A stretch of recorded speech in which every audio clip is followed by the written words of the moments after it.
Salut les marques, salut les smarts et bienvenue dans Catch Up. Je suis à Ringside, vous écoutez le podcast qui transpire le catch. Ici, toutes les semaines, on résume, on analyse les émissions phares de la WWE.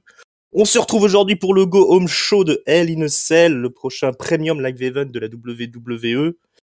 On était le 30 mai 2022.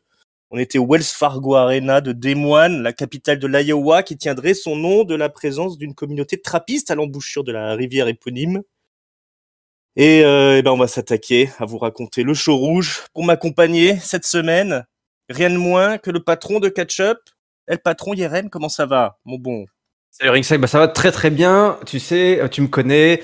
C'est impossible, inimaginable pour moi de manquer l'analyse d'un show qui se tient dans l'Iowa, probablement l'un de mes 42 États préférés des États-Unis. Donc je suis ravi d'être avec toi pour analyser ce show rouge exceptionnel.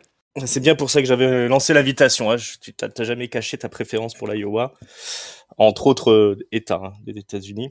Oh oui, c'est un bel État. Et en plus, toi, je découvre quelque chose, hein, cette communauté trappiste. Voilà, il y a encore des beaux secrets dans l'Iowa. Hein. Je vous invite vraiment à y aller et puis à nous dire, envoyez-nous une petite carte postale une fois que vous y serez. Ça nous ferait très plaisir. C'est ça, un État à découvrir. Comme toutes les semaines, aux commentaires, on a Corey Grave, JB Smith et Byron Saxton qui sont là. Corey Grave qui était bien sapé, hein, petite veste drapée floquée d'un drapeau américain. Ouais, un très beau drapeau américain puisque c'est un peu la période comment dire. C'était le Memorial Day, hein, tout simplement. Memorial Day, voilà. Exactement. C'était un jour férié. C'était un jour férié, voilà. Enfin, sauf pour les catcheurs. Ils étaient à la maison, mais les catcheurs, eux, ils étaient au boulot et notamment Becky Lynch.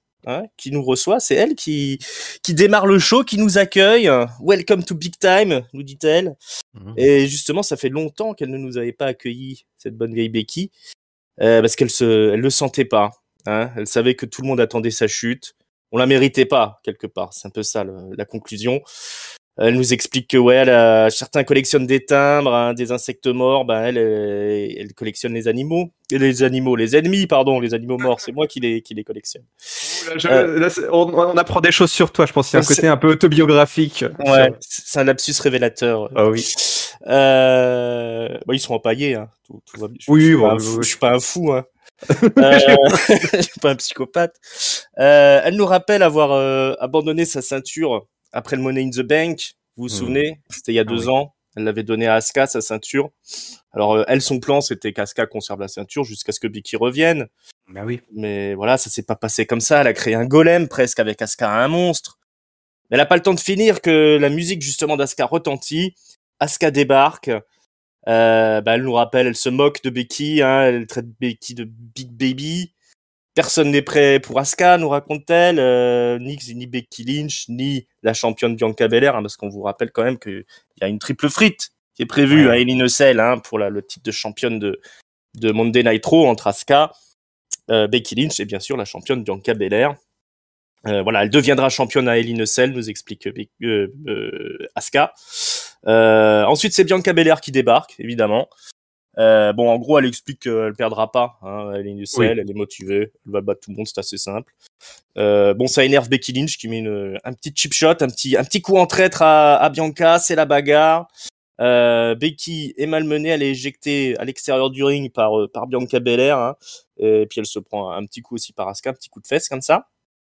Et on apprend que pour démarrer le match, on aura un bel opener entre Bianca et Asuka. Oui. Becky est au commentaire. Alors, elle raconte plein de saloperies sur tout le monde. Quelle balance. Quelle balance. Alors, je sais pas si t'as calé, mais elle pique la catchphrase actuelle de Chris Jericho. Elle dit qu'elle est un wizard, un sorcier. Oui, alors qu'est-ce qui se passe là? Un retour du magicien d'Oz là. C'est ça. Alors en ce moment, Chris Jericho à la All Elite Wrestling, il raconte qu'il est un sorcier, qu'il a des pouvoirs magiques parce qu'il revendique un peu son statut de sport entertainer, en opposition aux catcheurs, les vrais catcheurs. Donc il dit qu'il est un wizard à chaque fois. Et lui a piqué sa petite catchphrase comme ça, un petit clin d'œil. En hommage, certainement. En hommage, ouais, voilà, c'est facile, ça se glisse comme ça, c'est en direct, on s'en fout, on fait ce qu'on veut. Pendant ce temps, Bianca, elle bat Asuka sur un roll-up contré cette fois-ci. C'est pas un simple roll-up. Asuka tente un roll-up et Bianca contre juste en couvrant juste Asuka. Ils font même plus trop d'efforts là-dessus maintenant. Voilà. Et Becky les attaque après le match, évidemment. Bon, elle est repoussée et puis elle s'en va. Ah non, elle leur met la pâtée, elle s'en va. Elle est triomphante. Hein, elle a réussi à placer un petit finisher sur chacune de ses futures opposantes. Donc c'est bien Becky qui ressort gagnante un petit peu de toute cette histoire. Et oui. Bah oui, hein, la championne quand même. Merde, c'est pas n'importe qui, Becky Lynch. Eh oui. Bah, dis-nous tout. Qu'est-ce que t'as pensé de cette entrée, de ce petit match qui, à mes yeux, ne servait à rien du tout, mais peut-être que toi, ça t'intéressait un petit peu plus. Bah, le match était très bon, très solide, même si voilà, il y avait rien d'exceptionnel.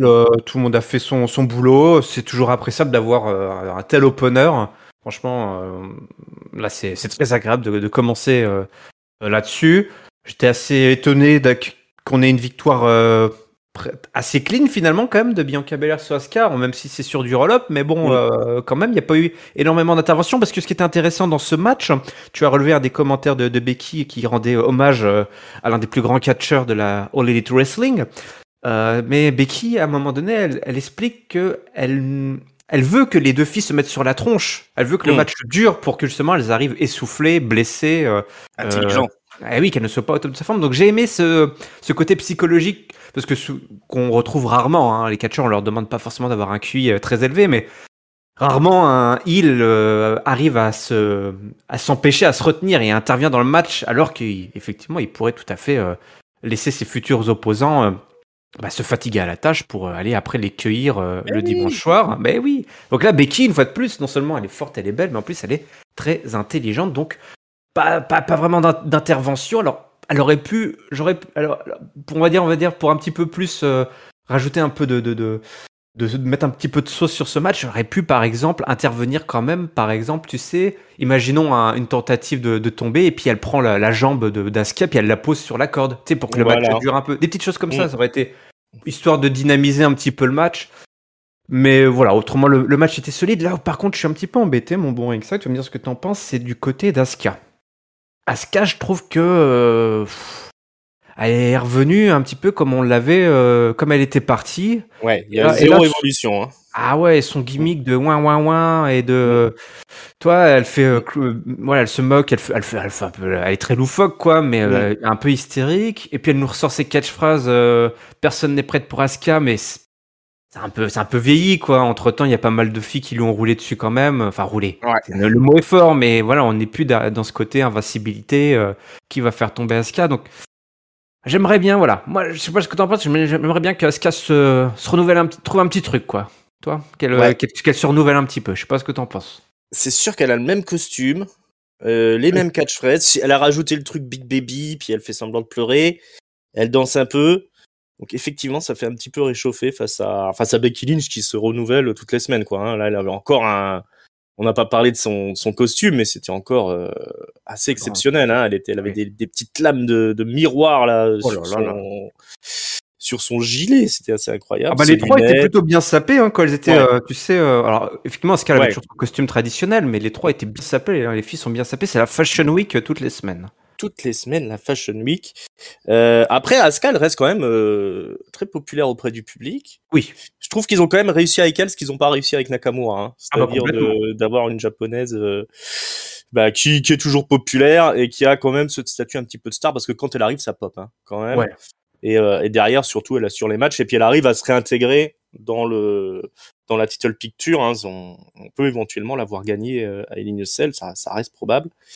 Même si Becky, elle est quand même, elle surclasse un petit peu tout le monde, hein, au niveau micro, au niveau attitude. C'est un peu la machine zéro défaut en ce moment. Ouais, je veux dire, j'en profite qu'elle soit pas là parce qu'elle s'est mariée ce week-end, il me semble, mais donc je ne manque aucune occasion pour taper sur Charlotte, mais c'est une Charlotte 2.0 quoi, améliorée. Ouais. Avec là, encore plus de subtilité parce que c'est un personnage, elle est au top quoi. Ouais. C'est le couple ultime hein. Ouais, Rollins Becky. Ah ouais. Oh là là. Il faudrait peut-être juste qu'elle mange un petit peu plus parce que je la trouve un peu maigrichonne en ce moment. Elle a maigri, mais bon, elle s'est éloignée des rings et c'est vrai que bon bah. C'est ça. Elle a un petit peu maigri. Une cure de musclore là. Et puis et puis voilà. Donc voilà, on est bien engagé pour cette triple threat à Hell in a Cell. Bah, vu comme elle est motivée, Becky, à mon avis, ça va être un gros match, hein, quand même. Oui, oui, et puis, enfin, il y a quand même, enfin, il y a du beau monde entre les cordes, là, hein, parce Ouais, il que y a du level dans le ring. Bianca nous a encore fait des sacrés moves, là. Asuka, elle Mm. tentait tout, les soumissions et tout, mais en face, Bianca, enfin, quel phénomène, quoi, quel phénomène. Ça, Ouais, c'est vraiment une énorme réussite, hein. voilà. Donc on a trois personnes qui se complètent un petit peu dans cette histoire, donc ça fonctionne plutôt bien. Et puis on est alléché pour Hell in a Cell. Avançons. On nous rappelle qu'après sa victoire contre Chad Gable, Ezekiel, donc le frère de Elias, a accepté le défi de Kevin Owens, et donc ils se affronteront à Hell in a Cell. Mais ce soir, c'est 3 contre 3, puisque les Mysterio, père et fils, et Ezekiel affrontent Alpha Academy, Chad Gable et Otis, et Kevin Owens. Alors les Mysterio, ils sont plus ou moins en rivalité avec Virman, mais pour cette semaine, ils ont droit à un petit peu de répit. Du moins, face à Virman, pour l'instant, ils sont impliqués dans ce match 3 contre 3. Alors c'est festival de dropkick sur Otis à un moment donné, on enchaînait dropkick sur le gros. Mais c'est pas lui l'homme légal. Alors, ils arrivent à l'éjecter du ring. Ouais, c'est ça qui est dommage. C'est beaucoup d'efforts pour rien. Ils arrivent à l'éjecter du ring. Dominique en profite pour se pavaner sur la 3e corde. Là, il se la raconte un petit peu. Et il se fait pousser en bas par Chad Gable. Il se prend la hit un petit peu pendant un bon moment. Il se fait malmener jusqu'au hot tag d'Ezekiel. Ezekiel le flamboyant, qui envoie les coups de coude, les coups de genoux à la volée, le festival de Sting Splash là sur tout le monde, sur Kevin Owens, sur Gable. Powerbomb, il y a le match gagné, quoi, quasiment. Ah oui, j'adore ces powerbombs, là, quand ils tournent, là, c'est des spinning powerbombs, là, c'est pas mal, hein. Ouais, il a 3-4 moves, là, il les maîtrise plus trop bien, voilà, lui, il s'est renouvelé, enfin. Oui. À moins que ce soit un rookie, on sait pas trop, mais. Après, il s'est renouvelé, moi, Ezekiel, j'ai toujours vu faire ça, hein. Ouais, c'est vrai. C'est un rookie qui a du talent, voilà, on va le suivre. Bon, il a presque le match gagné, bien sûr, Otis intervient. Il y a Dominique Mysterio qui essaye d'intervenir aussi, mais il se fait malmener. Donc c'est le papa qui revient à l'assaut, Réré. Ensuite il y a Kevin Owens qui rentre, ça devient un peu le bordel. Il va lancer un super kick, mais il touche par erreur Gable. Un double 619 dans la face, et puis finalement Gable il se fait piéger dans aussi une nouvelle prise très originale de Ezekiel, là, le rookie. Il fait un suplex un petit peu modifié comme ça. C'est le compte de 3, victoire des gentils. Et par contre, alors Kevin Owens, lui, il est pas content, il est foudrage à l'extérieur du ring, il engueule les commentateurs, il casse un peu tout. Et puis il s'en va. Voilà, donc, qu'est-ce qu'on en retire? Ezekiel triomphant, Kevin Owens foudrage, et Dominique Mysterio, qui a pas été très brillant dans le match, il a fait plein d'erreurs. Est-ce qu'on pose encore des petites piécettes pour la suite? Qu'est-ce que tu en penses de tout ça? Ouais, c'était effectivement, ça n'a pas fait avancer grand-chose, ça n'a fait que confirmer, voilà, que Ezekiel versus Kevin Owens, c'est quand même une rivalité qui fonctionne bien parce que les deux sont parfaits dans leur rôle respectif. Ouais. Voilà, le match, c'était une formule assez classique, un peu sage au début, sur la fin ça part un peu plus en. J'ai bien aimé le bordel, moi, en fin de Ouais, match. le bordel de fin, c'était vraiment cool. J'ai bien aimé le super kick. Enfin, tout le monde tapait sur tout le monde un peu à la fin. Enfin, voilà, on s'attaque sur Otis alors que le mec est pas légal. Owens qui met un super kick sur Gable. Ça, c'était super. L'enchaînement final du match était vraiment très très bon. J'ai beaucoup apprécié. Effectivement, après, les Mysterio, voilà, il traînait dans les couloirs à ce moment-là. C'est pas possible. Allez en piste. Allez. Hop. Ouais. Donc bon bah c'est bien parce que après ça fait toujours, c'est pour le public, c'est toujours cool de voir les Mysterio, mais c'est vrai ça aussi ça montre un peu qu'ils sont dans une c'est pas eux qui sont à l'affiche, quoi, ils sont pas à l'affiche, ils n'ont pas de rivalité, ils ont pas vraiment de rivalité ou de storyline, donc voilà, il y a ce truc avec Virman, mais ça reste en bas de carte, on en reparlera à Monday Night Raw, je pense, la semaine prochaine. Mais je préférais les voir, par exemple, toi, j'aime préférer les voir les Mysterio contre l'Alpha Academy. Par exemple, ça me botterait un petit peu plus pour occuper Alpha Academy. Ils tiennent leur perso, ils sont nickel. C'est des vraies têtes à claque. En face, les Mysterio, ils sont over de ouf auprès du public. Dominique, de toute façon, il a toujours besoin d'être. Il aura besoin d'être avec son papa, je pense, jusqu'à la fin de sa carrière. Jusqu'à la retraite, à peu près. Voilà, je pense que le jour où Rey Mysterio part en retraite, Dominique aussi, il part avec lui. Voilà. Ils vont un peu faire des ventes de tapas ou des trucs comme ça. Ils montent une boîte à deux et puis c'est réglé, mais il va pas rester dans le monde du catch, je pense. Il s'est fait une coupe mulet en plus, des plus ridicules.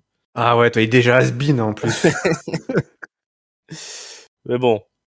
Ouais, on aimerait les voir un petit peu dans un programme un peu plus consistant. Mais bon, il y a plus de ceinture tag team maintenant. Donc, Il y a plus rien. Bon, pourquoi bah, se battre? C'est ça. Ils vont tous finir par faire la paix et puis on aura les barbecues de Monday Night Raw. On les verra discuter ensemble. Ah oui, ça manque. Ça fait longtemps qu'ils n'ont pas fait de barbecue sur le parking du Ouais, stade. c'est vrai. Une idée pour la semaine prochaine. Post Hell in a Cell. Ouais, bon, bah, Kevin Owens, Ezekiel, hein, ça fonctionne toujours. Moi, j'aime bien tous ces gars-là. Je trouve que c'est un peu les bons moments de Monday Night Raw quand même, parce que c'est toujours, quoi qu'on leur donne, c'est toujours bien goupillé, je trouve. Ouais, Donc, ouais. C'est là où tu vois la différence entre des mecs qui prennent ce qu'on leur donne et qui s'investissent et qui montrent que peu importe ce que tu leur donnes, bah, ils en tireront toujours le meilleur et ils oublient jamais de nous divertir, quoi, parce qu'on est là pour ça. Exactement. Donc même en 5 minutes, hein, ils te font un match qui vaut le coup d'œil. Alors par contre, là on a quelqu'un à qui on sert la soupe hein, depuis qu'il est arrivé. Oh là là. C'est Cody Rhodes, l'ancienne star de Dynamite. Ouais, bah, au festival de Cannes, ils étaient à la recherche de leur tapis rouge. Je crois que c'est Stamford qui a dû leur piquer pour l'utiliser pour Cody Rhodes. Exactement. C'est lui la nouvelle star. Il débarque dans un très beau costume bleu électrique. Il monte au ring. Hein, alors il prend le micro. Il nous explique. Il va nous parler de Seth Rollins. Hein, il nous explique qu'il a toujours vu le talent et le potentiel de Seth Rollins, tout comme un certain entraîneur. Hein, qui avait vu démarrer Seth Rollins, un entraîneur dont il n'a pas besoin de donner le nom puisqu'on sait tous que c'est son propre père, Dusty Rhodes, comme qu'il l'a élevé. Et il nous explique que Seth Rollins a confirmé tout le talent et tout le potentiel. Hein, il a été jusqu'au bout de son potentiel, à tel point que quand Cody Rhodes a eu droit à sa deuxième chance, il parle de deuxième chance hein, pour son retour à la WWE, il était nerveux, il avait peur de se manger une défaite à WrestleMania face à Seth Rollins pour son grand retour. Voilà, il explique que Seth Rollins c'est un talent unique dans une génération. Et Cody, il explique qu'il est vraiment très motivé pour Hell in a Cell. Hein, il va aller lui mettre la pâtée à Rollins. Il y a pas de raison. 3e victoire d'affilée. Mais c'est là que Rollins débarque. Sa musique retentit. Il arrive au milieu du public, hein, en haut des escaliers. Comme d'habitude, hein, Rollins, il va nous donner le fond de sa pensée. Puis qu'est-ce qu'il a fait de la semaine. Il explique qu'il aime pas. Cody a beau blablater, lui, il n'aime pas Cody. Rollins, hein, il ne l'aime pas. Il a essayé d'accepter cette nouvelle version de Cody là qui a débarqué à WrestleMania, mais toutes les semaines, hein, les chants Cody qui ont été de plus en plus forts, de plus en plus répétitifs, il supporte plus tout ça. Il explique que Cody, il a l'invective Cody en lui disant qu'il a quitté la WWE il y a 6 ans car il était pas assez bon. Hein. C'est pour ça que t'es parti, pas pour autre chose. Ouais. Et en plus, Gros nul, voilà. Hein, ça revient en fils prodigue là, mais pendant 6 ans avec ses petits copains là, ses petits copains de l'élite, il a essayé de détruire tout ce qu'a construit Seth Rollins. Hein, il a essayé de détruire la WWE. T'es parti, t'as détruit le trône à coup de masse là, et tu reviens, tu veux reprendre le trône, l'arracher à moi, l'arracher à Seth Rollins. C'est ça que tu veux, Cody? Ben, ça se passera pas comme ça. Cody se questionne, il reprend le micro, il reprend la parole, il dit mais c'est bien beau ce que tu dis, mais qu'est-ce qui m'empêche là de venir te tabasser là? Les 3 cordes du ring, la barrière. Mais il dit allez viens, on n'attend pas Hell in a Cell, viens, on se bagarre tout de suite. Le temps de la discussion est fini, il nous dit. Hein. Alors Rollins fait mine d'accepter le combat, mais il ne viendra pas. Eh ben non, il y va pas. Voilà, hein, rendez-vous à Hell in a Cell. Mais oui. Ce couard de Seth Rollins. Donc après, évidemment, ça se passe pas comme ça. Cody, enfin évidemment, c'est quand même à la surprise générale. Hein. Cody, oui, attention, j'allais t'interrompre. Eh oui. Voilà, moi je pensais que c'était fini. Là-dessus, Cody saute par-dessus la 3e corde, par-dessus la barricade, il va chercher Rollins, c'est la bagarre, mais dans le public. Oui. on y va violemment, hein, les gens sont en feu. On va même faire un truc qui est réservé au pay-per-view d'habitude. Hein. Inspire à travers les barricades. De Cody sur Rollins. Alors, elle n'était pas très fixée, trop de oui, manière non, trop serrée. C'était un peu lâche. Hein. Ouais. C'était pas le plus gros spire à travers la barricade de tous les temps. Et là-dessus, il y a tous les officiels qui débarquent. Alors, on voit plein d'anciennes stars. Hein. Shane Helms, Yuri Khan, Il y a évidemment Adam Pearce qui est là. Je crois que j'ai reconnu Ira Daivari, mais surtout Curtis Axel qui était là. Oui, McGilly. McGilly. Voilà, ils viennent pour les séparer. Alors on les sépare une fois. On croit que Cody est reparti dans les vestiaires, mais pendant la pub, il va revenir se jeter sur Rollins. Les chants This is awesome retentissent. Et oui, ça a réveillé la foule. Hein. Voilà, c'était le gros événement de la soirée, la grosse bagarre entre Seth Rollins et Cody, avec tous ces petits officiels là tout autour qui essayaient de les relâcher. Tout bien sapé quand même. Hein. Il y a du costard. Hein. Ouais. Exactement. T'avais appelé de tes vœux l'envenimement de cette rivalité entre Cody et Seth Rollins. Est-ce que ça y est? Est-ce qu'ils t'ont servi ce que tu voulais? Oui. Hein, même si ils m'ont fait peur. Parce qu'on était reparti sur des promos hyper longues de Cody Rhodes. Moi, Cody Rhodes, alors super retour et tout, mais il m'a toujours pas convaincu sur sur sa capacité à vraiment captiver le public dans ses promotions. Hein, on sent qu'il y a quand il arrive, il y a le feu d'artifice, le tapis rouge est bien sapé, la foule a mort à pleines dents sur cette histoire. Mais dès qu'il prend le micro, qu'il commence à nous raconter, alors c'est des belles histoires avec beaucoup d'éloquence et puis un vocabulaire très riche, probablement trop riche pour l'Iowa malheureusement. Ils ont pas du tout comprendre à mon avis. Non, c'est ça, ouais. Donc moi je trouve on est toujours il y a une espèce pas de bienveillance, mais tout le monde joue quand même le jeu et voilà, il m'a toujours pas convaincu au niveau de sa promo pour se connecter vraiment physiquement, pas physiquement, mais vraiment avec le public, quoi, que ce soit un lien très fort avec le public, qu'il puisse soulever la foule avec son micro. Donc là-dessus, il m'a toujours pas convaincu. Contrairement à Seth Rollins, sa promo était extraordinaire. Il est vraiment, il va chercher à chaque fois le petit détail, la petite histoire qui fait mal, le fait de dire t'es parti, t'as voulu détruire ce que j'avais construit moi, mais en même temps ce qu'avait construit son père. Donc c'était assez. Pour moi, c'est là où doit aller la rivalité. On n'y est pas encore, toi vraiment ce côté, tirer sur cette ficelle de l'histoire familiale, quoi. Il n'y a pas eu trop de réaction au final quand il a parlé de la All Elite Wrestling un petit peu subtilement. Ouais. Je suis pas sûr que en fait le grand public WWE qui est dans les arènes percute quand on parle de ça en fait. Non, je pense là c'était un clin d'œil pour les connaisseurs, quoi, je pense. Les petits smarks et tout ça, les petits smarks. Mais je pense qu'ils s'attendaient peut-être à une réaction du public un peu plus un peu plus violente, mais il a dit ça. Alors qu'ils sont plutôt enflammés quand ils sont foutus sur la gueule, quoi. Ah oui, voilà. Par contre, là-dessus, ça c'est génial. Comme tu l'as dit, il y a toujours cette fameuse barrière invisible. Et voilà, il le dit d'ailleurs, je crois que Cody dit tu crois que ces 3 cordes là vont m'empêcher de venir te chercher, un truc comme ça, parce que c'est vrai, c'est dans les mécaniques du catch, il y a un mur invisible à chaque fois. Quand le méchant s'enfuit, le gentil est bloqué derrière les cordes du ring, comme une barrière magique. D'ailleurs, je crois que Cody s'en était moqué.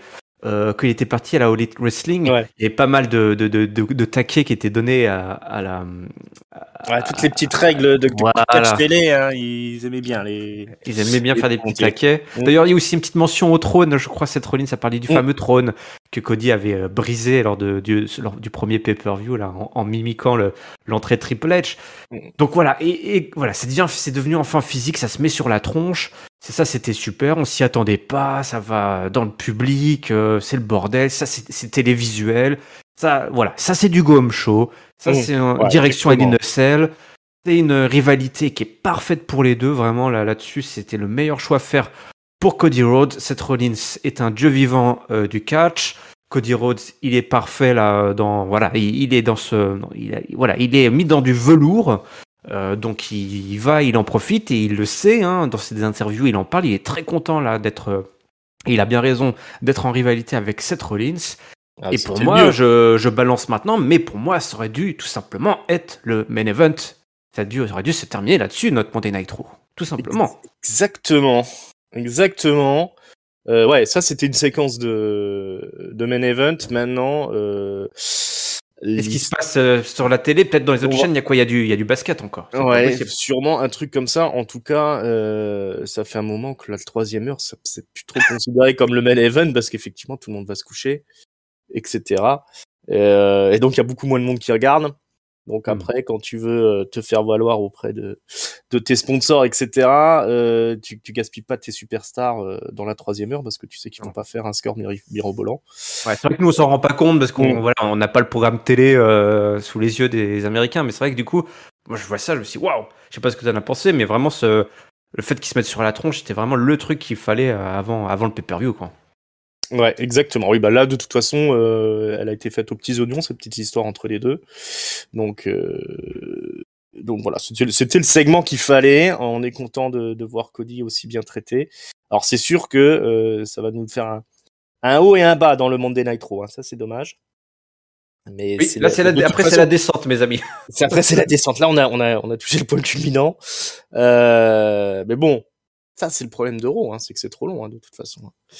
Et c'est de plus en plus compliqué pour les chroniqueurs que nous sommes de scoltiner ce Monday Night Raw, parce qu'effectivement, à partir de là, ça patine. En tout cas, c'est la rivalité qu'il faut pour Cody pour démarrer. On est content qu'ils aient été jusqu'au bout, qu'on ait 3 matchs au final.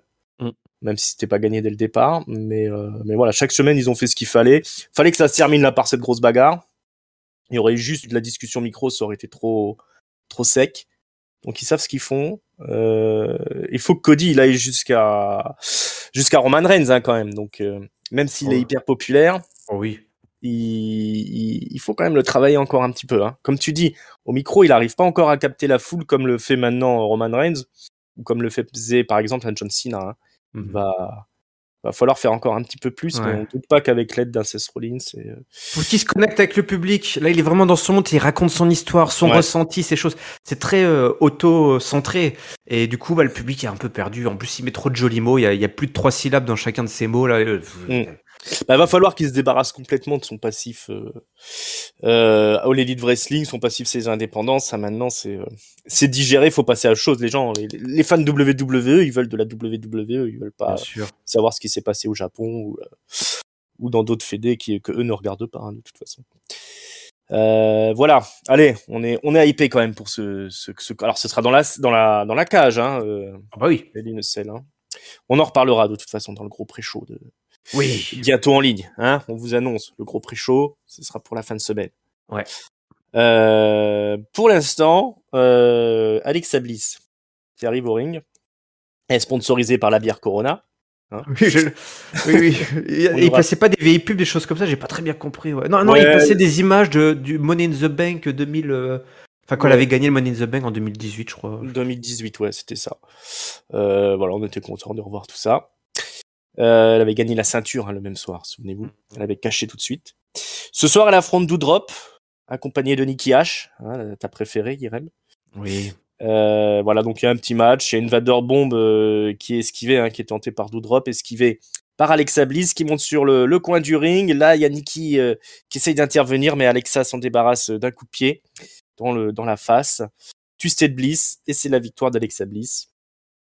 Pas grand chose à raconter sur ce match, hein, je pense. Non, je dirais juste que faut vraiment dire ok, c'est du catch pour accepter qu'Alexa Bliss puisse écraser Doudrop. Ouais, c'est ce que je me disais aussi. Doudrop, elle était vendue comme une machine de guerre tout au début. Là, elle avait même battu Asuka. Hein. Mais oui. Là, le Twisted Bliss, c'était assez ridicule. Elle se prend 50 kilos, elle en fait 150, elle se prend 5 kilos. T'y crois pas, toi. Ouais. T'y crois pas. Donc, en fait, ça a manqué d'une vraie intervention de Nikki qui aurait provoqué une grosse distraction. Ouais. Toi, genre Piper qui se blesse ou un truc comme ça plutôt, toi, vraiment pour montrer que c'est elle qui est blessée. Là, c'était un peu trop clean à mon goût. Hein. Ouais.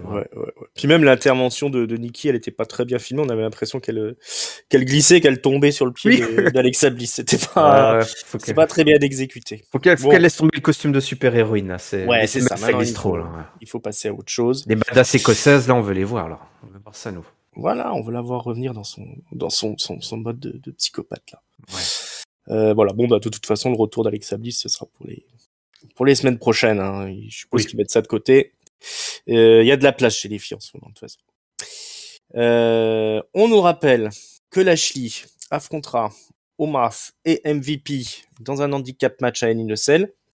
On aura d'ailleurs la signature du contrat en main event. Hein. Pour l'instant, c'est Miz TV, présenté par le Miz, On vous rappelle qu'il y a la nouvelle saison de Miss and Mrs. Hein, oui, à ne pas manquer. Qui commence à être diffusée, à ne pas manquer. Hein. Je vous conseille de regarder ça en famille. Ce soir, il reçoit les Street Profits, qui n'ont rien d'autre à faire. Donc, il se retrouve au ring. Le Miz nous rappelle que Miss and Mrs. démarre, ce que je viens de vous dire. Il nous raconte un petit peu le programme de... Alors, les deux, hein, c'est les deux Street Profits qui prennent le micro. Hein. Ils chipent le micro au Miz. Ils commencent à nous raconter le programme d'Hell in a Cell. Ils monopolisent bien la parole. Ils se moquent un peu du Miz. Et puis, alors là, il y a Dana Brooke qui débarque, poursuivi par Tozawa. La Dana Brooke, on vous rappelle que c'est la championne 24/7. Hein. Alors il se bagarre, il y a Tozawa qui tente le roll-up sur Dana Brooke, mais il y a T-Bar qui débarque, il sait où. Il le chope, il fait un choc slam, il n'a pas le temps de faire le tomber, Tozawa. Ensuite T-Bar il se prend un bon super kick de la part de Montesford, hein, qui regardait ça, un petit peu dubitatif. Là-dessus il y a R-Truth et Apollo Crews qui débarquent en même temps que Tamina. Tamina se jette sur Dana Brooke. Apollo Crews et R-Truth ils se battent, voilà, jusqu'à ce que Apollo Crews réussisse à placer son coup de pied. Enfin, les deux disparaissent du ring au bout d'un moment. Ouais, ils sont éjectés. Ils sont éjectés, on sait pas trop. Là-dessus, Tamina réussit à placer un Samoan Drop sur Dana Brooke. 1, 2, 3, nouvelle championne. Oui. Nouvelle championne 24/7, événement historique. Là-dessus, elle roule une pelle à Tozawa. Pourquoi pas, c'est la victoire de l'amour. Et elle se fait piéger dans un roll-up par Tozawa, le petit traître. Hein, il utilise les sentiments pour arriver à sa fin. C'est lui, le nouveau champion. Oui. 24/7, hein, parce qu'il a réussi à faire le tombé de 3. Incroyable. Bon, entre-temps, le Miz, il a gueulé. Hein, il a dit que si vous foutez, c'est mon show, arrêtez. Mais bon, ça s'arrête là-dessus. Oui, il a disparu aussi. Hein. Voilà, ils sont tous partis au bout d'un moment. Ils ont lâché l'affaire. Donc le Miz TV, hijacké par le titre 24/7. Qu'est-ce qui se profile à qu'est-ce que c'est que ce bordel? Et qu'est-ce qui se profile à l'horizon? Peut-être un Montesford Miz? Qu'est-ce que c'est? Ouais, c'est ce qui se dit sur le Discord de Catch Up. Écoute, je vais pas vous mon plaisir. Moi, ça m'a fait délirer cette séquence. Faut dire ce qui est, hein. Les Street Profits étaient en feu. Ils ont bien claqué le bec là du Miz. J'ai beaucoup aimé quand le Miz lève sa main pour dire, tu sais, la fameuse phrase, quand je lève ma main, tout le monde se tait. L'autre, tu fais un high five. Puis après, il fait quoi? Tu as une question à poser, Miz? Oh lui, il était comme un con. C'était très très drôle. Et puis après, il balançait ses 4 phrases. Et puis les autres, les Street Profits, ils les faisaient en même temps. Ils font même... ils ont repris la cache-phrase du rock, tu sais. Ouais. Il demande au Miz qu'est-ce qu'il pense de Hell in a Cell pour lui répliquer, mais on s'en fout de ce que tu penses. Alors c'était du cheap pop, mais ça a bien marché. Puis après le bordel du 24/7 arrive à ce moment-là. J'avais le sourire parce que je trouvais que c'était vraiment le bordel. Donc je trouve le 24/7, ils sont, quitte à ce qu'ils arrivent à un moment donné dans le show, ils sont arrivés au bon moment, que ça te fait un petit package de bordel. Ça prend 10 minutes. Ça coûte pas grand chose, ça fait toujours marrer de voir T-Bar rejoindre la cohorte 24/7. Ouais, tu fais ça a bien marché lui. Il va aller loin. Il y a des choix de carrière qui sont peut-être à regretter à un moment donné. Donc on espère qu'il est bien payé. Oui, ça j'en suis sûr. Oui. Le pire c'est que sûrement ils sont bien payés pour ce qu'ils font là, les mecs là. Alors le pauvre Apollo Crews aussi qui se retrouve. Voilà. Son push là, finalement retour à la case départ. Tous ces mecs dangereux l'été dernier là. Voilà. Les stars du Thunderdome. Voilà, de retour au 24/7. Voilà, un beau petit bordel. Il faut qu'il donne peut-être plus le micro comme ça à Montesford et à Angelo Dawkins. Ouais. Ils ont quand même un certain talent. Il faut qu'il les laisse un petit peu rouler comme ça. Il y a moyen de faire quelque chose. Moi, j'attends beaucoup de Montesford quand même dans le futur. Ah bah visiblement t'es pas le seul, hein, parce que comme on l'a remarqué, le mec il va à la salle du matin jusqu'au soir. Hein, parce que... Ça fait quelques mois qu'il s'est construit ce physique. Là, j'avais déjà remarqué la dernière fois. Visiblement, il y a... De toute façon, il y a toujours eu un projet, hein, Montesford, donc ça va sûrement se terminer en solo à un moment donné. Voilà, il a plus ses problèmes de pectoraux là qu'il avait à une époque. Ah oui, il a un physique qui se laisse regarder. Ah oui. Voilà, donc on verra pour la suite. En tout cas, tout ça n'a aucun intérêt pour Hell in a Cell, mais c'était rigolo. Où est-ce qu'on va? Je crois qu'on va vers le titre US. Oui. Bah, c'est-à-dire qu'on a un ancien copain de Tibar avec Mustafa Ali. Hein. C'est ça, voilà, hein, qui s'en sort un petit peu mieux, mais pas beaucoup mieux, hein, puisque alors c'est Theory, le champion US, qui vient observer le match qui aura lieu entre Mustafa Ali et Ciampa, et on nous annonce que si Ali gagne, il gagne un match de championnat US. Hein.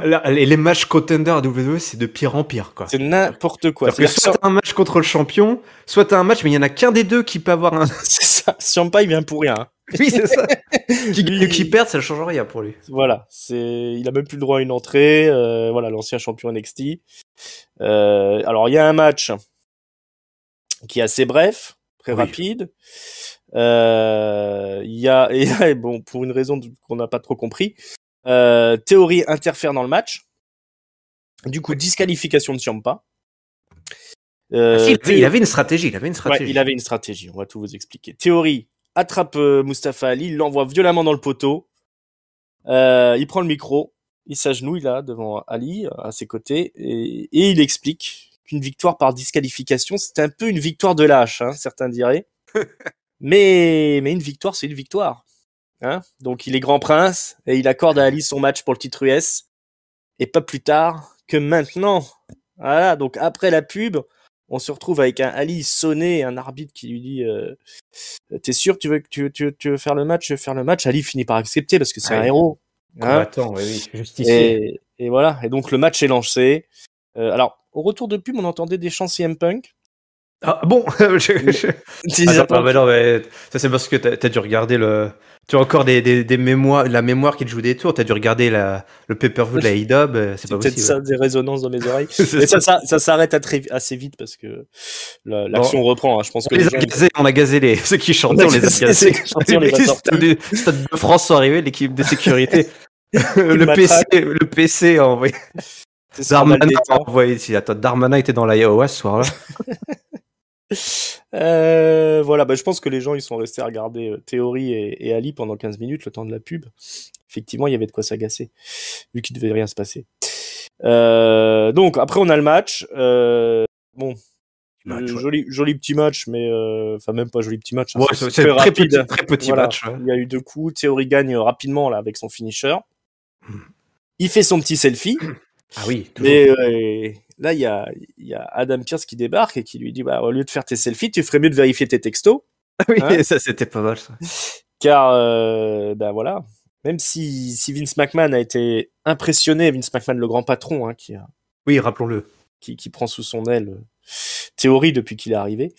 Même si Vince McMahon a été impressionné par la gestion psychologique un peu de Theory sur toute cette histoire, il a quand même envie de voir Theory contre Ali. Et pas à n'importe quel moment, pas ce soir, mais dans un match équitable, à Hell in a Cell, pour le titre US. Donc voilà, Mustafa Ali a réussi à se qualifier pour Hell in a Cell, malgré tous les truchements de Theory. On aura plus tard un petit segment où Ali est interviewé dans les backstage. Il nous rappelle que Chicago, là où se passe Hell in a Cell, c'est sa ville natale, hein, et donc il va pas plier, il va pas se coucher, il va gagner, il sera champion, mais il a pas le temps de terminer qu'il est attaqué par Theory, qui lui pète la gueule dans les vestiaires. Voilà, c'est pas gagné pour Ali. Il va pas le lâcher. Non, c'est pas gagné du tout. Je lui donnerai pas mon. Oui, je pense. Mon prono. Non. Faut qu'il profite de son entrée sous les vivas de la foule à Chicago, là, dans le United States Center, parce que voilà, il va repartir avec eux entre les jambes là. Ça va être. Ça va être triste. Ça va être triste. C'est annoncé. Ça va être triste. Voilà. Là, on aura peut-être encore des chances Puck. C'est pas impossible. C'est pas impossible.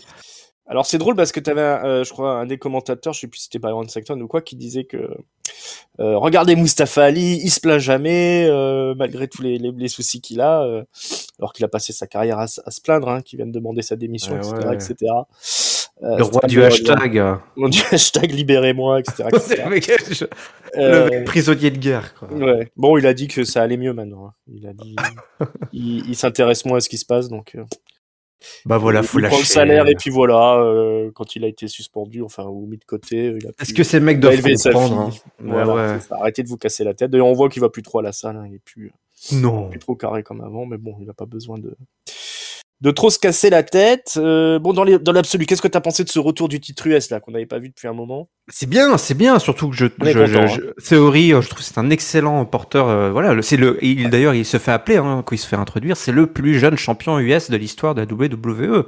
Voilà. Et c'est parfait, c'est parfait. J'étais un peu triste de pas le voir ces dernières semaines, on le voyait plus trop. Je trouvais ça dommage. Pour moi, il faut beaucoup miser sur Theory.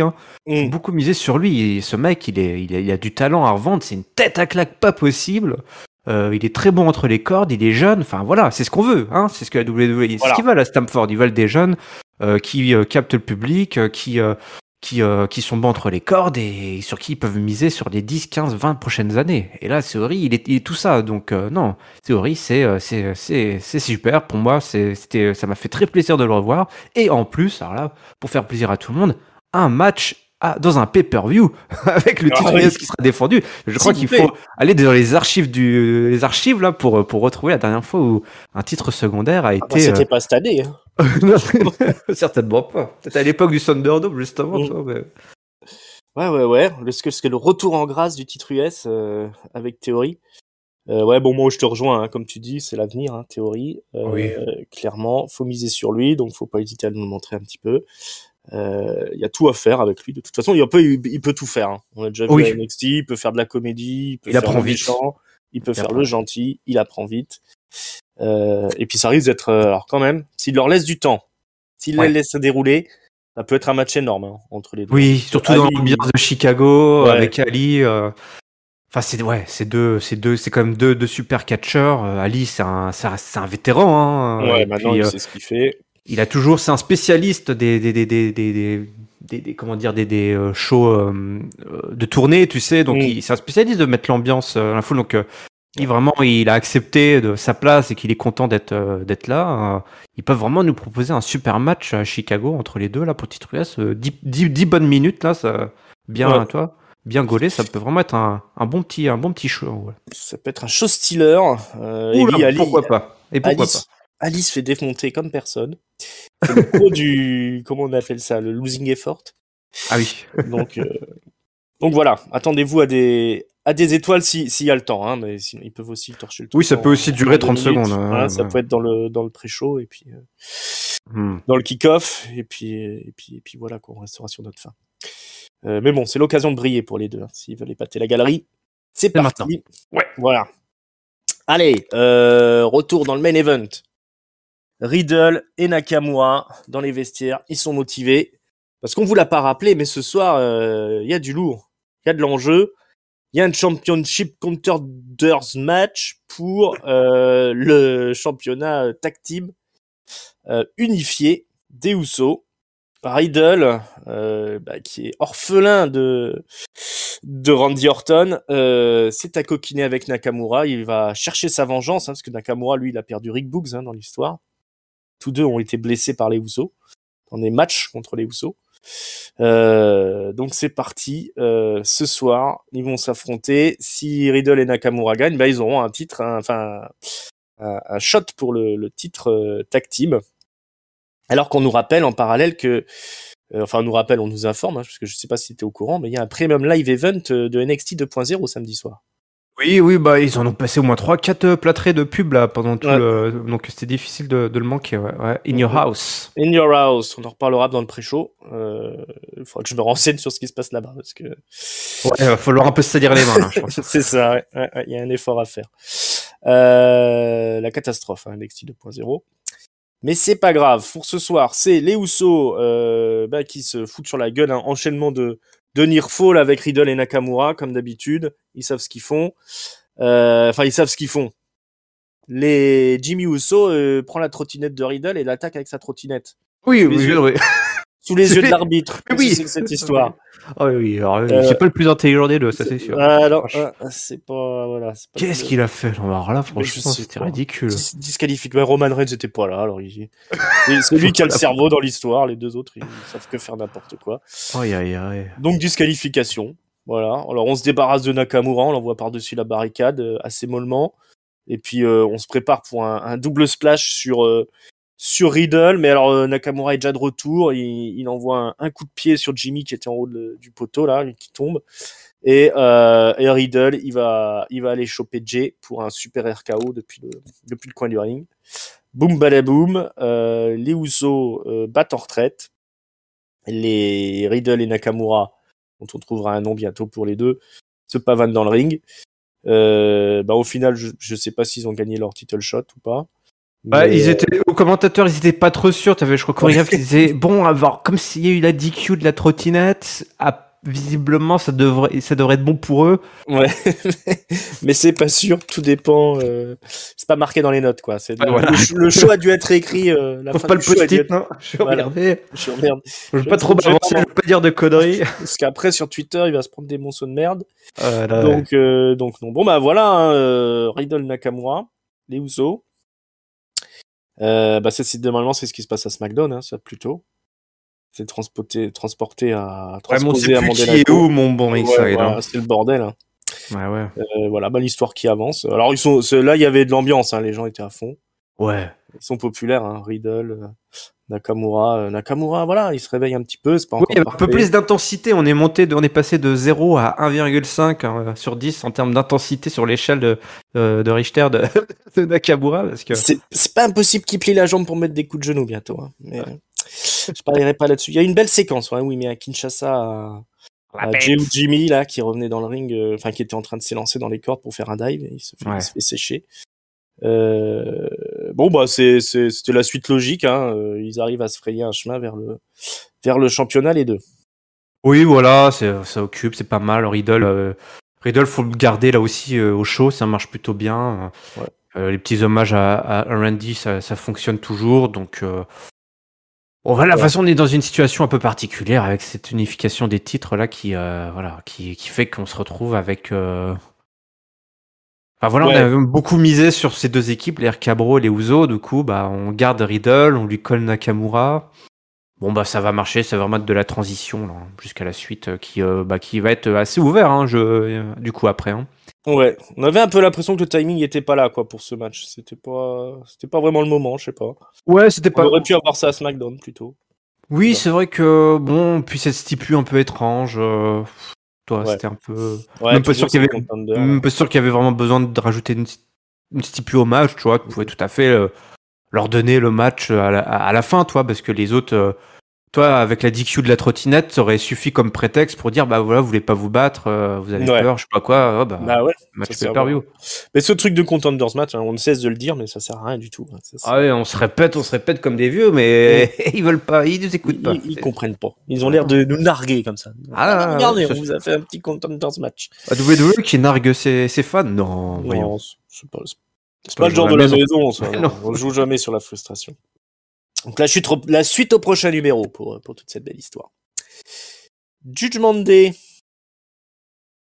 Edge et compagnie. Mais Edge n'est pas là. Edge n'est pas là, c'est surtout compagnie là, ce soir. Voilà, c'est la 7ème compagnie là. Parce que là, on arrive tout doucement au main event, on commence à se poser des questions. C'est quoi le main event ce soir? Ah oui, alors, moi je pensais que c'était les 15 minutes, je me dis, mais qu'est-ce qui se passe? Liv Morgan. Liv Morgan. En main event. Fan de jeux vidéo et de films qui font peur. Toi aussi, t'as vu les accolades qui étaient mis sur le petit graphique d'entrée? C'est ça. Elle avait deux accolades qui étaient fans de jeux vidéo et de quoi t'as dit? C'était fan de films d'horreur. Et le deuxième, c'était fan de la W depuis qu'elle est toute petite. Donc vraiment une vraie fan. Hein. Un peu comme moi alors. Ah bah oui. Incroyable. On peut s'entendre. Elle affronterait à Ripley, qui était peut-être fan aussi de la WWE depuis qu'elle est toute petite. Et peut-être même qu'elle aime bien les films d'horreur et les jeux vidéo. Je sais pas trop. Ah, ça m'étonnerait pas. Ces catcheurs, j'ai l'impression qu'ils jouent beaucoup entre deux shows. Ouais. C'est pas impossible. Il y a Ali qui se fait casser les gueules par théorie entre-temps. Et donc, on a Liv Morgan contre Ripley. Donc, alors après la pub, il y a AJ Styles et Damian Priest qui sont là. Ils ont apparu. Voilà, parce qu'on vous rappelle donc qu'il y a une rivalité, hein, pour ceux qui n'auraient pas suivi, entre le nouveau clan de Edge, Judgment Day, composé de Damian Priest et Rhea Ripley, et de l'autre, et le Bullet Club, avec AJ Styles, Finn Balor et Liv Morgan. Voilà. À la surprise générale, Liv Morgan gagne le match. C'est bien la première fois que ça lui arrive. Oui, elle a pas dû comprendre ce qui Elle se n'a pas dû passait. comprendre. Hein, Je suis désolé. Je voulais pas faire de tomber. C'était pas prévu. Damian Priest va attaquer AJ Styles. Ensuite, il monte dans le ring, il fait mine d'attaquer Liv Morgan. Il va très loin, il va un peu loin, un peu trop loin. Il y a Finn Balor qui débarque, qui vient sauver Liv. Et puis après, on va tabasser un petit peu tous les membres du Judgment Day qui sont là. Hein. On fait un peu les finishers, que ce soit sur Damian Priest ou sur Rhea Ripley. Et les gentils sont contents, ils ont gagné. Voilà. Ouais. Écoute, j'ai une info, une donnée. Visiblement, il s'est passé 19 minutes en tout entre le moment où Liv Morgan a fait son entrée sous le Titantron et le début du match. Parce qu'il y a eu plein de séquences backstage, il y a eu plein de vidéos package qui sont passées, des pubs et tout. Et donc, elle a attendu 19 minutes sur le ring. Sur le ring. Putain, presque un épisode des Simpsons, quoi. Parce que l'autre l'a rejoint après, visiblement. Toi, Rhea Ripley, elle est pas restée pendant l'arrivée après, quoi. Ouais. Ah oui, Elle a dû refroidir. C'est ça. Oui, ils ont passé plein de clips et puis aussi le truc des soldats. Memorial Day, là. Memorial Day, toujours. Ouais. Bah, de toute façon, ça n'avait aucun intérêt, hein, tout ça. Ils s'affronteront les 3 contre 3 à Hell in a Cell. Et puis, voilà, Edge, tous les jours, nous tease 3 ou 4 membres potentiels sur Twitter. De n'importe quoi. Là. Ouais, il faut arrêter Twitter. Hein. Il tease des noms, on reconnaît même plus, on sait même plus de qui il parle, là. Il va chercher. C'est quoi, c'est la fille du rock, c'est ça qu'il avait mis la dernière fois? Non, mais attends. Reviens sur Terre, Edge. Arrête Twitter. Et puis passe à Monday Night Raw. Il faut que Beth me remette le contrôle parental sur l'ordinateur sur l'ordinateur des gosses pour faire ça. Ben oui, c'est pas possible ça. Faut lui mettre à Dibou, mettez-lui à Dibou à Edge. Voilà. C'est pas de son âge, toutes ces conneries là. Je le vois bien, c'est jouer aux Sims et puis il se crée sa petite faction avec les Sims et il recrée ses petits personnages, Liv Morgan, il va un peu tout le monde. Il doit être heureux.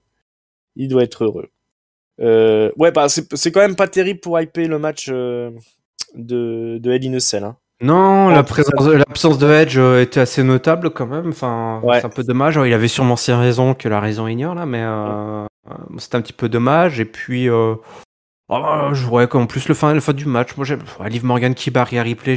Voilà, ok, il y a eu de l'esbrouf, il y a eu des interventions, mais faut pas déconner quand même. Enfin, il faut garder cette faction au top, quoi, toi. Puis un Liv Morgan Rhea Ripley en fin de show. Ah ouais, ça c'est. Faut être motivé quand même. Hein.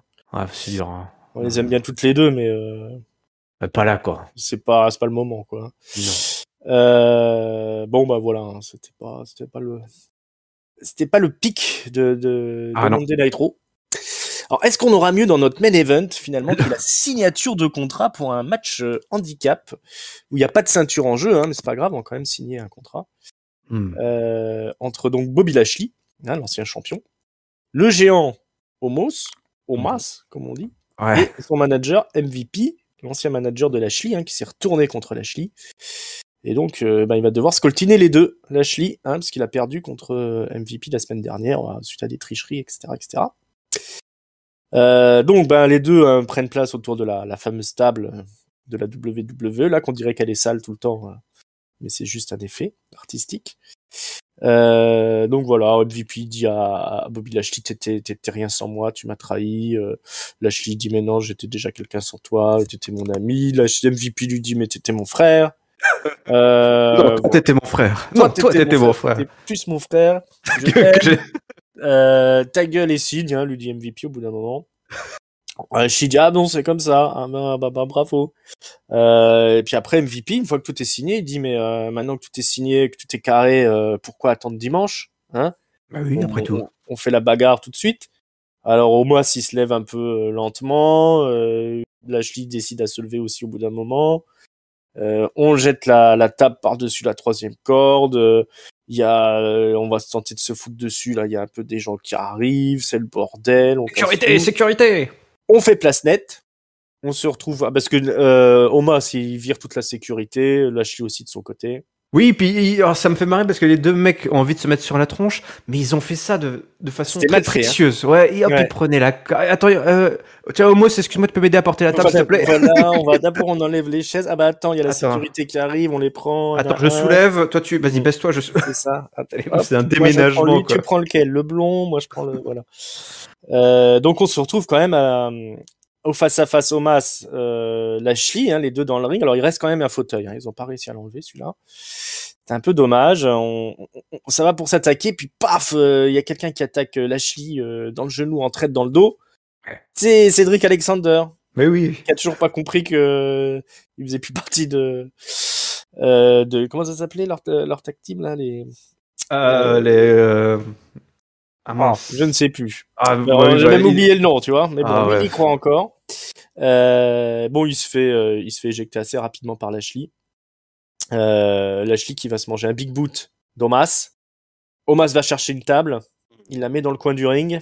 Il a bien l'intention d'envoyer Lashley à travers la table, mais c'est lui qui va se faire avoir puisqu'il se prend un spire violent. Il passe à travers la table. Omas est tombé et il reste Lashley, le beau Lashley, vainqueur. Et sur ces belles images que se termine Monday Night Raw, un Lashley triomphant après une signature de contrat. Je sais pas ce que t'en penses, mais ça sent quand même le main event improvisé, non? C'était mal exécuté, moi. Franchement, je trouve que c'était mal exécuté, le timing était pas bon. C'est un classique, hein, mais... Je sais pas, j'ai l'impression qu'ils avaient à la fois pas assez de temps et trop de temps. Ouais. La signature de contrat, c'était très long. À un moment donné, ça m'a fait ça m'a fait sourire. Je sais pas si tu as remarqué, mais tu as un gros plan sur MVP pendant que Bobby Lashley est en train de lui parler. Toi, ça fait déjà 2-3 minutes qu'ils s'invectivent tous les deux. Toi, t'es mon frère, t'es pas mon frère, t'as tué mon frère à Stadt, je sais pas quoi. Et là, MVP, tu le vois, il est en gros plan filmé par les caméras, et tu vois qu'avec ses yeux, il donne une indication à Bobby Lashley parce qu'avec ses yeux, il donne des petits coups de tête, puis avec ses yeux, en direction de Omas, pour que Bobby Lashley. Et là, Bobby Lashley, il tourne la tête et il s'adresse à Omas. Et donc, en gros, il lui disait, c'est lui ton adversaire. Déchaîne ta colère sur lui, quoi. Donc, Bobby Lashley, voilà, c'est pas, il a besoin d'être guidé, toi. C'est un peu le Gilbert Montagnier de la WWE, sans canne, il se cogne. Vient toujours à l'aveugle, le pauvre. Fait ce qu'il peut, mais...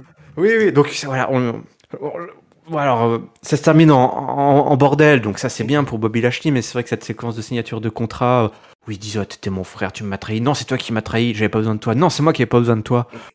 Ça fait 3 mois qu'ils nous disent ça, c'est bon les gars. On voit qu'ils sont copains en fait. Oui, c'est voilà, on sait qu'ils vont se réconcilier à la première occasion. Ouais, et puis Omas, c'est pas lui qui va relever le niveau, hein. Il va pas prendre le micro une seule seconde. Oh non. Cédric Alexander, ça devient ridicule. Alors, c'est Alexander, mais... ouais, moi ça m'a fait marrer le mec. Oui, il vient pour un truc, c'est attaquer par derrière parce qu'effectivement il a oublié, c'est le nom de la faction qui faisait partie du Hurt Business. Le Hurt Business, voilà. Moi j'aime bien ce petit personnage, c'est un figurant là, donc je trouve ça marrant, puis il se fait éjecter direct. Voilà, c'est pas ça qui est gênant. Hein. Ce qui est gênant, c'est que c'est en main event, que ça n'a pas vraiment sa place là, et que ouais, c'était un peu long, et que même la brawl, elle est pas dingue. Ouais, la brawl est pas dingue. Alors comparé à Cody Rollins, il y a pas dingue. Ouais. Le début de show, il y a pas de comparaison. Hein. C'était vraiment. Si tu vois que Omas, il est pas prêt pour tout ça, et puis que Lashley. Lashley, c'est pas le top du top sur ce genre de séquence s'il n'est pas porté par son adversaire ou si c'est pas MVP qui fait pas tout le boulot. Hein. MVP était quand même à peu près impeccable quand même sur toute cette histoire. Ouais. Oui, là-dessus, lui, c'est lui qui tient le truc quand même. Hein. Ouais. Qui tient le truc. Lashley est vraiment très content de bosser avec MVP. Hein. Oui. C'est un truc pour lequel il avait poussé. Je suppose que c'est pour ça que ça n'en finit pas, cette rivalité entre les deux. Parce qu'ils veulent pas se séparer, à mon avis. C'est son doudou, toi. C'est son doudou, voilà. Ouais. Il vient se faire plaisir, Lashley, tant qu'il est pas dans la course au titre suprême, il va pas s'emmerder à faire une rivalité où il va devoir oui, se casser la nénette, hein. Et finalement, il a pas vraiment tort non plus. C'est-à-dire que c'est difficile d'exister là en dehors du titre mondial, puisqu'il n'y a plus vraiment de titre mondial. On voit plus, il est plus là. Donc, il est plus là. On sait plus pourquoi ils se battent. Mais là, il y a une vengeance à avoir. Bah voilà, et là, c'est une histoire très classique à WWE, une trahison, une vengeance. Bon bah voilà, c'est une vengeance un peu longue, mais bon, il y a un programme. C'est pas, ça prend beaucoup de place ou c'est pas toujours au bon endroit au bon moment, mais Que veux-tu, mon bon ringside, il faut les occuper, ces gros Golgoth, là. C'est ça, sinon ils nous foutent le bordel et ils saccagent l'avion et puis c'est le bordel. Alors je dis non. Mais c'est quand même l'heure du mot de la fin. Hein. Eh oui. Je dis mot de la fin. Qu'on a fait le tour là, hein, mine de rien. C'était bien ça notre main event. Oui, c'était ça. C'était étrangement ça, mais c'était bien ça. Il faut l'assumer. Alors, il va nous falloir une note, mais aussi un top et un flop. Surtout la note vient en dernier généralement. Hein. Eh oui, On fait ça dans l'ordre. Bon, écoute. Moi, mon top, je vais commencer par mon top. Mon top, c'est tout simplement cette bagarre générale entre Cody Rhodes et Seth Rollins. Ce qui a suivi en plus une excellente promo de Seth Rollins. Donc vraiment, moi, c'était la lumière dans cet épisode pour moi. En tout cas, c'est vraiment ce qui m'a le plus excité et qui m'a rappelé. Et c'est là où le bas blesse, parce que pour le reste, c'est un peu plus compliqué. Qui m'a rappelé que oui, ce dimanche, on aura droit à Hell in a Cell, et que Hell in a Cell, c'est le sang, c'est la rage, c'est des rivalités qui sont intenses. Et là, on a eu toute cette intensité là. Donc ça, j'ai beaucoup aimé. Mon flop, bah peut-être que je vais le donner tout simplement au main event, quoi. Ouais, le main event. Il y a beaucoup de flops qu'on pourrait distribuer à droite à gauche. Ça se bat hein, pour rattraper le flop cette semaine. Ça se bat. Non, tu sais quoi, je vais pas le donner à main event, je vais le donner à Bliss versus Doudrop. Voilà. Bliss versus Doudrop, parce que c'était vraiment nul. Donc ouais, je vais le donner à Bliss Doudrop, mais franchement ça pourrait être, on pourrait le donner. Toi, il y a tellement de choix là que je sais pas quoi choisir. Alors toi, voilà, demandez le flop, j'en ai plein de versions différentes. Ouais. Des femmes, des hommes, du début de show, du fin de show. Ouais, et ma note, je suis un petit peu tiraillé, c'est-à-dire qu'on a bien construit certains matchs pour Hell in a Cell, je pense en fait le match des filles, bon, ils ont rien fait de plus, mais ça se tient bien, quoi. On nous a bien rappelé qu'on allait avoir un gros match entre les trois. Bon, le Cody Rhodes versus Seth Rollins, ça c'est vraiment là où, enfin, ils ont tout mis, ils ont tout misé là-dessus. J'ai bien aimé aussi le fait qu'on ait un petit match US comme ça qui revienne sur le devant de la scène. Mais c'était en tant que Go Home Show, c'était vraiment la moitié, quoi. Donc allez, je vais être de bonne composition. Je vais donner un 2,75, presque tenter de mettre un 3 parce que ça a été quand même bien marqué par cette première moitié en fait. La première moitié qui était vraiment bien foutue pour ce Go Home Show. Mais bon, là, l'autre moitié c'était à jeter hein, quand même. Ouais, redonne-moi ta note. 2,75. 2,75, bah tu es très proche généreux. Du 3. Ah oui, d'accord. Ouais. Aïe. Ouais. Moi, je te rejoins sur le top. Déjà. Ouais. Confrontation Cody Rollins. Je suis client. Ça a bien fonctionné. Ils ont fait exactement ce qu'il fallait faire. Donc, là-dessus, un sans faute. Le flop, ça va être un flop groupé. Moi, je vais tout donner à la 3e heure. Ouais, toi, tu choisis pas. Ouais, t'as raison. Oui. Parce que, honnêtement, j'aurais pas eu à faire la review. J'aurais arrêté, clairement, l'émission. Ah, quel dévouement. Quel dévouement, voilà, c'est un sacrifice, hein, catch-up de temps en temps. Non, il y avait rien qui allait hein, dans cette 3e heure. C'était que ce soit le truc avec le Judgment Day qui avait aucun intérêt. J'ai trouvé que la signature de contrat. Alors en plus faire une signature de contrat quand il n'y a pas de titre en jeu. Ouais. Je vois pas l'intérêt, surtout qu'ils nous en ont fait une plâtrée hein, sur les dernières années des signatures de contrat. Ça n'a plus aucun intérêt, c'est toujours la même chose. Et c'était mal exécuté. Donc c'était 0. 0 ne sera pas ma note, mais je donnerai pas plus que 1 à ce Monday Night Raw parce que honnêtement, il y aurait pas voilà, il y a Hell in a Cell, mais alors on n'est pas trop hypé pour Hell in a Cell hormis Cody Rhodes contre Seth Rollins. Ouais. Le reste, il y a rien dans le show qui m'a hypé pour ça. Je suis en plus moins client que toi de l'opener entre Asuka et Bianca Belair. Pour moi, ça avait vraiment aucun intérêt ce match-là. Oui, ça n'a pas fait avancer grand-chose, ça c'est vrai. Ouais. Donc du coup, voilà, il y a vraiment pas grand-chose qui m'a plu dans le show, hormis le passage de Cody contre Seth Rollins et puis le petit truc avec le 24/7 et puis, mais ça c'est du détail, et puis Kevin Owens et compagnie qui font toujours le boulot. Et la troisième heure était vraiment catastrophique, j'ai trouvé. Ouais, je comprends. Ouais. Le match Riddle-Nakamura, pour moi, il devait être à SmackDown aussi. Donc, voilà, je suis intransigeant sur ce T'as Go-Home raison. C'est un Go-Home Show et c'est vrai que il doit être noté en tant que tel. Donc je comprends ta déception et tu sanctionnes. T'as raison, il faut sanctionner. C'est ça. Et c'est par amour que je sanctionne aussi. Bien aussi sûr. Méchamment. Voilà pour ce qu'il était de ce Go-Home Show de Monday Nitro. On va se retrouver évidemment rapidement pour la review de SmackDown. On va avoir entre-temps un pré-show, un gros pré-show pour vous hyper quand même ce Hell in a Cell de manière un peu plus sérieuse que ce qu'ils nous ont fait à Stamford là, c'est pas possible. Oui. Voilà, on parlera de la carte, on fera nos pronos et voilà les news, on reviendra un petit peu sur le passé, tout ça. Hein. Vous avez compris le concept si vous avez écouté la dernière émission. On a en ligne un nouveau You Talk Too Much. Oui. Géré par Tonton Ketchup, comme on l'appelle maintenant. Avec Géliel, ils étaient deux cette fois-ci. Ils étaient deux. Géliel était là également. Un duo de chic et de choc et de charme. Oui. Pour recevoir Stéphane Nogues, le patron de Aya Catch, l'école de catch française, qui tourne un petit peu partout en France. Ah oui. Voilà, c'est le catch français du moment. Super intéressante. Hein. S'ils avaient pu faire 3 heures, ils l'auraient fait. On apprend plein de choses sur plein de facettes du catch. C'est vraiment une super rencontre qu'on a eue là. On reçoit que des invités prestigieux dans nos studios. Bah c'est ça. On enchaîne le prestige. Voilà toutes les coulisses du catch français, hein, tout simplement. Donc ça c'est assez rare. Allez vous jeter sur cette interview, sur ce You Talk Too Much si c'est pas déjà fait. On vous le conseille chaudement.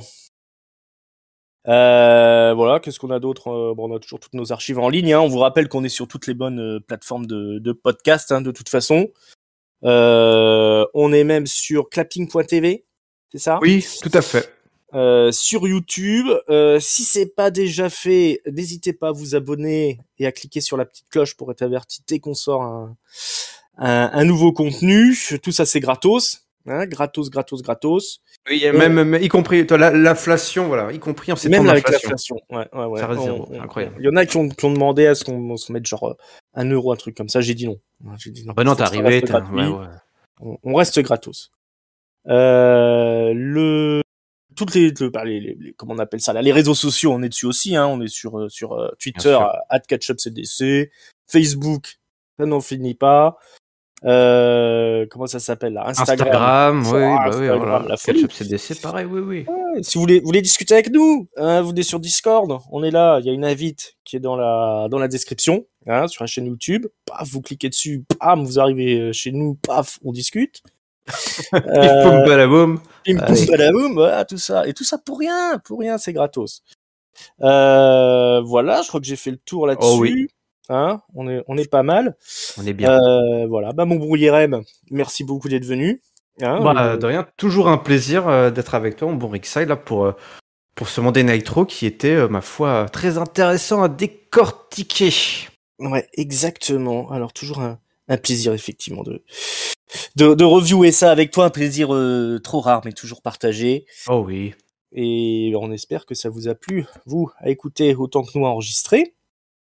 Et puis voilà, on se retrouve très bientôt les amis. Ciao, bye bye. Salut.